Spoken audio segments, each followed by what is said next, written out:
બનાસકાંઠાના ડીસામાં ફટાકડાની ફેક્ટરીમાં થયેલા બ્લાસ્ટનો મામલો, જેમાં મુખ્ય આરોપી પિતા પુત્ર મામલે મોટો ખુલાસો થયો છે। મોહનાની પિતા પુત્રની પહેલા ફટાકડાની નાની દુકાન હતી। સૂત્રો દ્વારા માહિતી મળી રહી છે।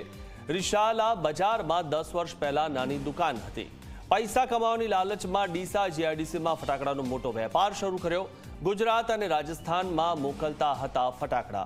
આ તમામ માહિતી સૂત્રો દ્વારા મળી રહી છે અને પહેલા નાની દુકાન હતી ને ત્યાંથી વધુ કમાઈ લેવાની લાલચે તેમણે માત્ર ફટાકડા વેચ્યા નહીં, પરંતુ ફટાકડા બનાવવાનું ચાલુ કર્યું ને તે પણ ગેરકાયદેસર રીતે ફટાકડા બનાવવાનું ચાલુ કર્યું। અને એક દિવસ જે ગઈકાલનો આવ્યો કે જેમાં ફટાકડા બનાવતા 21 લોકોને તેમણે મોતને ઘાટ ઉતારી દીધા। કારણ કે ગેરકાયદેસર રીતે જે પણ વસ્તુ થતી હોય, ગેરકાયદેસર રીતે જે પણ પ્રવૃત્તિઓ થતી હોય, તેમાં આવી રીતે શ્રમિકોને મોતને ઘાટ ઉતરવાનો જ વારો આવતો હોય છે।